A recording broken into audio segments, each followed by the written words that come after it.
For over 2 years, we have been wondering when will everything crash. Well, the last 6 months proved that has started.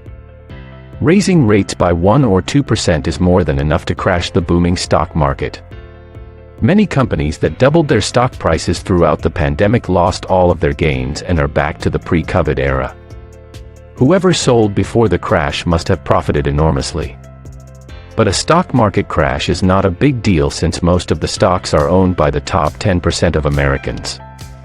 However, when real estate prices crash, everyone suffers since everyone has a roof over their heads.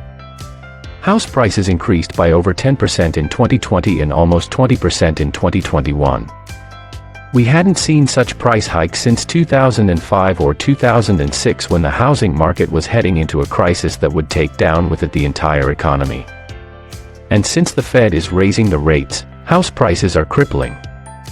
So, the question that many have been asking is, will the 2008 housing crisis repeat itself?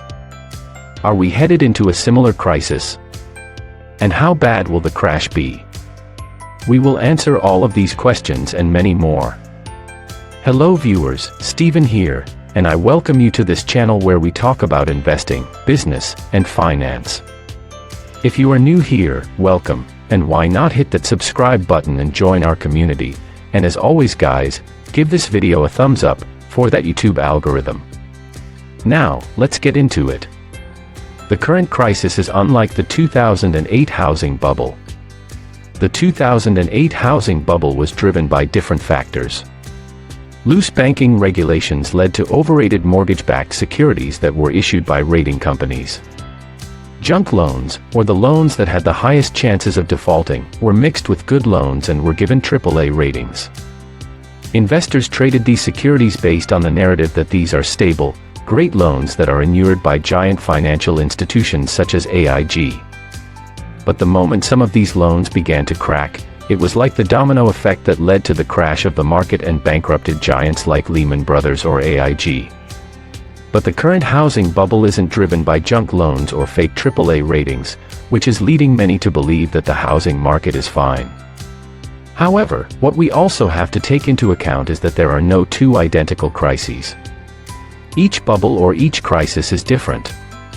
Once there is a crisis, and we take measures to fix it, we learn the lessons and try our best not to repeat it, at least in the foreseeable future. That's why ever since the 2008 housing crisis, taking a mortgage has never been as easy as it was before the 2008 crisis. So it will be unwise to imagine that the current crisis will follow the exact steps of the previous crisis. What we have to take a look at is why house prices rose much and what are the chances that they could collapse. If there are such indicators, then a crisis is an option. After the 2008 crash, many home builders went bankrupt since house prices collapsed, and building homes was no longer a profitable business. Only the most stable companies survived the crisis. Since the government tightened banking regulations, the demand for houses dropped significantly, which made it even more difficult to sell homes.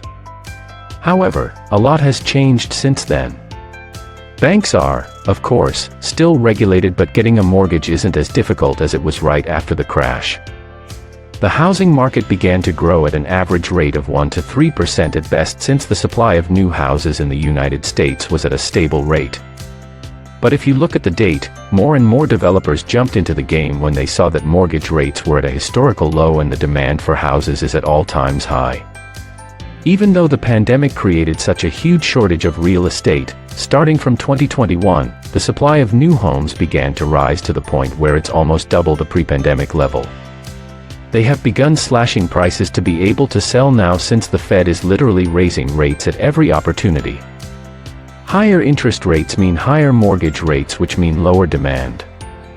Lower demand means it's difficult to sell your house.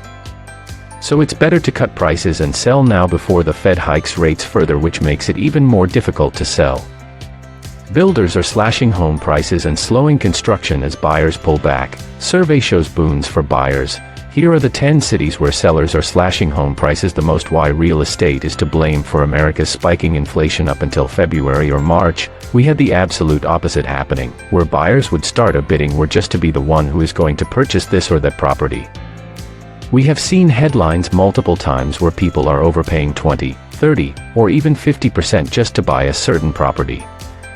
We were also in this uncertain period where we thought that the world might end.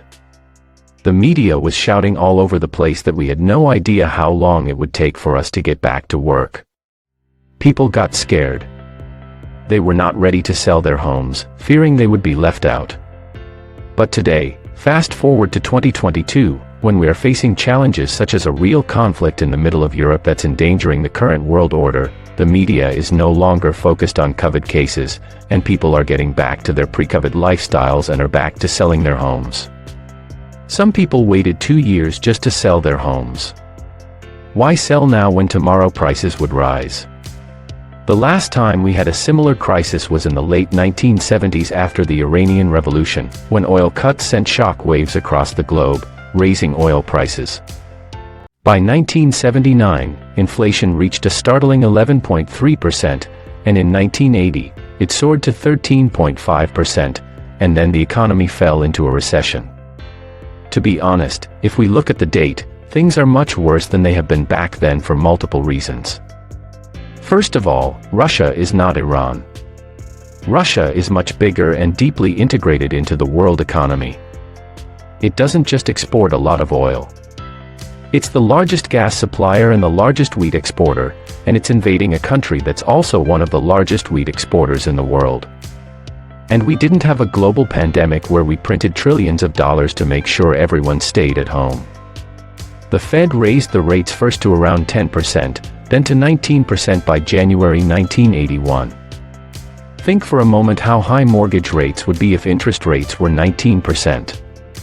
I think mortgage applications would drop so much that home builders will start going bankrupt again as they did in 2008 and 2009. People will start slashing prices more just to be able to sell since the demand will simply vanish. Only those with cash will be able to buy. By the way, only a third of home buyers pay full cash, and more than 65% of home buyers finance their homes with a mortgage.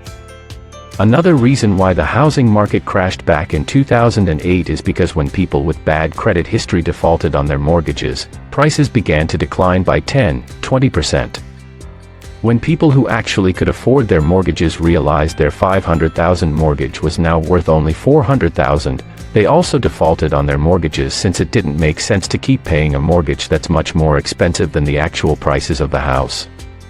That drives house prices further down. We are seeing the exact same trend now. House prices rose by almost 20% last year alone, and this year, builders are slashing their prices. The number of active listings are going up. And mortgage applications are going down because mortgage rates are rising. And if inflation is not going to come down, the Fed will keep raising the rates to crash the demand. On top of that, we will most likely face a recession, as we have discussed in the previous video, since the world is on the brink of energy and food catastrophe, which will further lower the demand, which will bring prices down. If real estate prices decline by 10 or 15%, what will homeowners who took mortgages in 2021 will do? Will they keep paying their overpriced montages? Maybe yes, maybe no.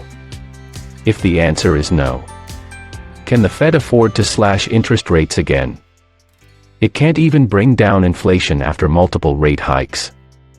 I don't think they will risk lowering rates in the coming future. It's a recession that we will have to swallow. I know that the Fed keeps saying that they are not seeing any signs of recession, but the Fed is very carefree with its words.